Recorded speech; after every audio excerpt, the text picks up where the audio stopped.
প্রিয় ছাত্রছাত্রী, এবার যারা ক্লাস 11-এ পড়ছো, তোমরা নিশ্চয়ই জানো কি ক্লাস 11-এ তোমাদের সেমিস্টার 1 এবং সেমিস্টার 2। তো যারা আমার এই ভিডিওটি দেখছো, নিশ্চয়ই তোমরা সেমিস্টার 2-তে পৌঁছে গেছো। তোমাদের এই সেমিস্টার 2-র দর্শনের সিলেবাসটা একদম ভালো করে বুঝতেই হবে, কেননা এই সেমিস্টারটা যদি ভালো করে না বুঝো, তাহলে কিন্তু তোমরা ফোর্থ সেমিস্টার মানে ক্লাস 12-এ গিয়ে অনেক বিপদের সম্মুখীন হবে। ক্লাস 12-এর ফোর্থ সেমিস্টারের বীজ নিহিত আছে তোমাদের দর্শনের এই সেকেন্ড সেমিস্টারে। তোমরা আমার এই ভিডিওটি না টেনে আমার কথাগুলি একটু মন দিয়ে শোনো, তাহলে বুঝতে পারবে। তোমাদের ক্লাস 11-এর যে ফোর্থ সেমিস্টারের দর্শনটা আছে, সেই দর্শনের সিলেবাসটা শুধু মাত্র সেকেন্ড সেমিস্টারের জন্য নয়। সেকেন্ড সেমিস্টারের এমন কিছু টপিক আছে যেগুলো না করলে তুমি কিন্তু ফোর্থ সেমিস্টারে একদম অচল হয়ে পড়বে। একটা উদাহরণ দিয়ে তোমাদের বলি, আমরা অনেকেই বা তোমরা নিশ্চয়ই ট্রেনে চেপেছ। তো আমরা যদি বলি কি আমরা যখন ট্রেনে চাপি, তো সেই ট্রেনটা আগে চলে না আগে রেল লাইনটা তৈরি হয়? নিশ্চয়ই তোমরা বলবে কি স্যার, আগে তো রেল লাইন তৈরি হয়, তারপরে সেই লাইন দিয়ে ট্রেন চলে। সেই পরিপ্রেক্ষিতে আমি তোমাদের বলবো, সেই রেল লাইনটা হলো ক্লাস 11-এর সেকেন্ড সেমিস্টার, আর ট্রেনটা হলো ফোর্থ সেমিস্টার। এমন নয় যে কি ট্রেনে আগে চাপবো বা ট্রেন চলবে তারপরে রেল লাইন তৈরি হবে, এটা কিন্তু মূর্খের পরিচয়। অতএব তুমি যদি সময়ের সঙ্গে নিজের শিক্ষাকে সম্পূর্ণ করতে চাও, তাহলে কিন্তু সেকেন্ড সেমিস্টারের দর্শনটা একটু বুঝতেই হবে। একটু শোনো, আমরা সেকেন্ড সেমিস্টারের সিলেবাসটাও বুঝবো, তার সঙ্গে বুঝবো ফোর্থ সেমিস্টারের উৎস কিভাবে সেকেন্ড সেমিস্টারের সিলেবাসে নিহিত আছে। শুরু হয়ে যাও। তোমাদের সেকেন্ড সেমিস্টারের ইউনিট 1, এই ইউনিট 1-এর নাম হলো যুক্তিবিজ্ঞানের ভূমিকা। এই যুক্তিবিজ্ঞানের ভূমিকা ইউনিট 1-এ যে টপিকগুলো আছে, সেই প্রথম টপিকটার নাম 1 নাম্বার যুক্তিবিজ্ঞানের প্রকৃতি, অবরোহ এবং আরোহ। এখান থেকে তোমাদের 3 নাম্বার থাকবে। তোমাদের যুক্তিবিজ্ঞানকে 2 ভাগে ভাগ করা হয়, অবরোহ এবং আরোহ। তার আলোচনা পেয়ে যাবে তোমরা প্রথম অধ্যায়ে। এখান থেকে তোমাদের 3 নাম্বার থাকবে। তোমাদের দ্বিতীয় নাম্বার থাকছে পদ সম্পর্কে ধারণা, বাক্য কি এবং বচন, পদের ব্যাপ্যতা, সত্যতা এবং বৈধতা।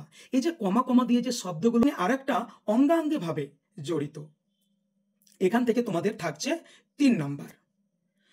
সব থেকে মোস্ট ইম্পর্টেন্ট তোমাদের 3 নাম্বার অধ্যায়টা। এই অধ্যায়টা সেকেন্ড সেমিস্টারের ভিত তোমার স্ট্রং করবে।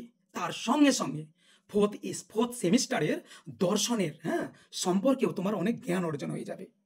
সেই তৃতীয় অধ্যায়টা হলো বাক্য থেকে বচনের রূপান্তর। তুমি যদি এই অধ্যায়টা তুমি শুধু মার্কস 2 দেখলে হবে না, 2 দেখলে হবে না। এই বাক্য থেকে বচনের রূপান্তর তুমি যদি না শেখো, তাহলে টপিক ইউনিট 1-এর যে টপিকগুলো আছে তুমি একটা অধ্যায় করতে পারবে না। তাহলে তোমাকে বাক্য থেকে বচনে রূপান্তর এটা করতেই হবে, এটা শিখতেই হবে তোমাকে। এটা একদম লজিক, আর এই লজিকের প্রভাব গিয়ে পড়বে তোমার ফোর্থ সেমিস্টারে। অতএব স্টুডেন্ট আমার যারা আছো, আমার যারা ক্লাস শুনছো, আমি তোমাদের সুবিধার্থে বলবো, তোমরা যাতে নিজের ভবিষ্যৎকে উজ্জ্বল করতে পারো, তোমাদের ক্লাসকে যাতে আগামীতে কি বলবো আর কি ক্লাসের প্রসার ঘটাতে চাও, একজন ভালো স্টুডেন্ট হিসাবে নিজেকে মেলে ধরতে চাও, তাহলে কিন্তু দর্শনে স্মার্ট হতে হবে। তার জন্য তোমাকে কিন্তু বাক্য থেকে বচনে রূপান্তর, এটা ফোর্থ সেমিস্টারের জন্য যতটা ইম্পর্টেন্ট, ততটাও কিন্তু এই সেকেন্ড সেমিস্টারের জন্য ইম্পর্টেন্ট। ওই জন্য দেখো তোমাদের আমি রেড কালারের 3টে স্টার দিয়ে দিয়েছি। এরপরে চলে এসো বচনের বিরোধিতা, এটাও কিন্তু তোমাদের খুবই ইম্পর্টেন্ট ফোর্থ সেমিস্টারের জন্য। এবং পঞ্চম অধ্যায় যেটা আছে অমাধ্যম অনুমান, এই অমাধ্য অনুমান কিন্তু 9 প্রকারের। তার মধ্যে তোমাদের সিলেবাসে আছে সেকেন্ড সেমিস্টারের আবর্তন, বিবর্তন ও সমবিবর্তন। এখান থেকে 3 নাম্বার লজিক ভিত্তিক, একদম পুরোপুরি তোমাদেরকে প্র্যাকটিসের উপর ডিপেন্ড করতে হবে, কোনো নোট ভিত্তিক এখানে হবে না। তারপরে 6 নাম্বার নিরপেক্ষ নাই, এইটা টপিক মানে ইউনিট 1-এর মধ্যে সব থেকে বড় একটা অধ্যায়, একদম এটা রাজধানী অধ্যায়, একদম সব থেকে বড় অধ্যায়। এই নিরপেক্ষ অধ্যায়ে তোমরা শিখবে মূর্তি ও সংস্থান এবং বৈধতা বিচার। এখান থেকে তোমাদের কিন্তু একটা বড় প্রশ্ন আসবেই, 6 নাম্বার। আর 7 নম্বর অধ্যায়টা দেখতেই পাচ্ছ, যৌগিক যুক্তি, প্রাকল্পিক ও বৈকল্পিক। এই যুক্তিটাতে আমার, এই অধ্যায়টাতে আমি স্টার দেওয়া হয়নি, কিন্তু এই অধ্যায়টারও প্রভাব কিন্তু পড়বে গিয়ে তোমাদের 4th সেমিস্টারে। অতএব আমার স্টুডেন্ট যারা আমার ক্লাস শুনছো, তোমরা অনেকেই হয়তো ভাবছো ক্লাস 11 তো অত ইম্পর্টেন্ট নয়, এখানে তো আমরা কোনো কি বলবো আর কি, কোনো মার্কশিট বা হয়তো সার্টিফিকেট পাবো কি না, 12টা ভালো করে পড়বো। কিন্তু এইখানে তুমি যদি ক্লাসে ফাঁকি মেরে দাও, তাহলে কিন্তু 4th সেমিস্টারে অর্থাৎ 12-এ গিয়ে একদম অচল হয়ে পড়বে। মানে ওখানে গিয়ে তোমাকে আবার দেখা যাবে কি ওই 2nd সেমিস্টারে এই টপিকগুলো শিখতে হবে।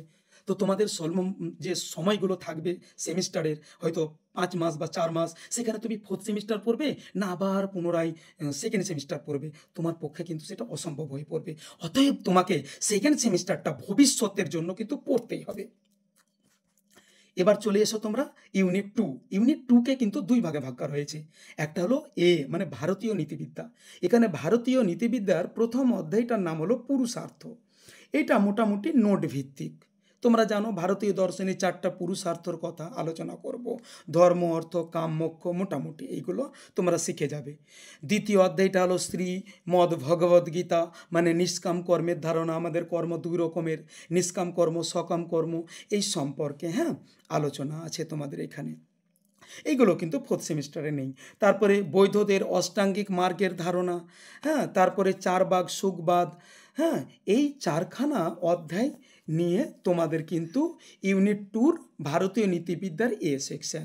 এই 4টা অধ্যায় তুমি যদি করো তাহলে এখান থেকে তুমি 8 নাম্বার পেয়ে যাবে।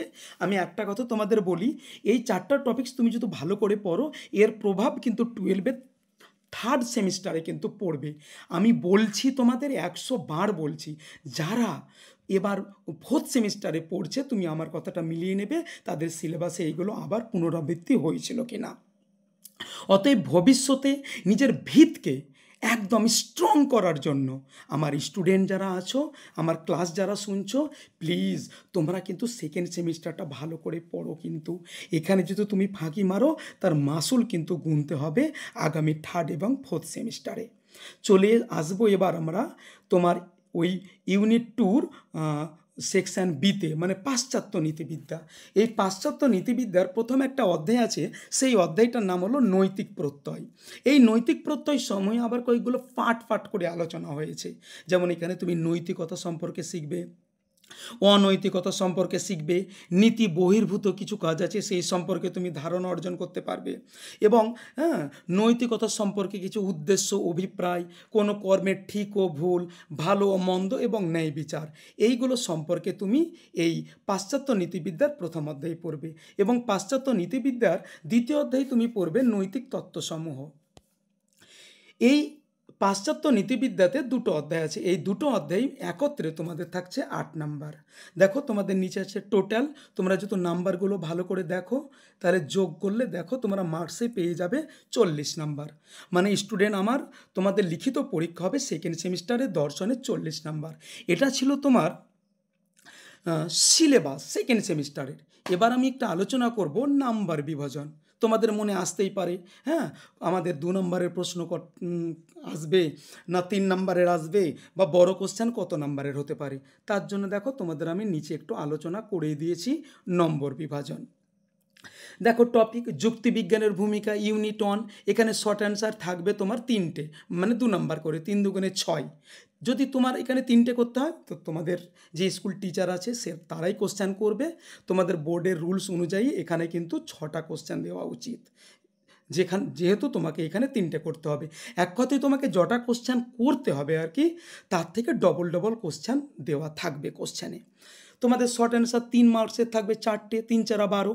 আর তোমাদের রচনাধর্মী মানে বড় কোশ্চেন 6 নম্বরের থাকবে 1টা, তার মানে 6 একে 6 নিয়ে টোটাল হয়ে যাচ্ছে ইউনিট 1 থেকে, মানে যুক্তিবিজ্ঞানের ভূমিকা থেকে থাকছে 24।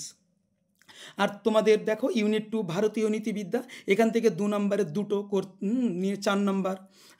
তারপরে 3 নম্বরের থাকছে তোমার 2টো, 3 দুগুণে 6। আর 6 নম্বরের ইউনিট 2 থেকে তোমার 1টাই থাকছে, নিয়ে টোটাল হয়ে যাচ্ছে 16। অতএব তোমাদের 2 নম্বরের দেখো ক্যালকুলেশন করে টোটালে চলে এসো 10 নম্বরের, মানে 5 দুগুণে 10, মানে 5টা থাকবে। তারপরে তোমার 3 নম্বরের কোশ্চেন থাকছে 18 নম্বরের, এবং 6 নম্বরের কোশ্চেন থাকছে দুটো, 6 দুগুণে 12 এবং টোটাল হয়ে যাচ্ছে তোমার ইউনিট 1-এ 24 এবং ইউনিট 2-তে 16, টোটাল 24। তো আমার স্টুডেন্ট যারা আছো, যারা আমার ক্লাসটা শুনছো, আগামীতে তোমরা এই আমার টপিকের ওপরে যদি ক্লাসগুলো পেতে চাও, তাহলে আমার এই ভিডিওতে তোমাদেরকে টিকে থাকতে হবে।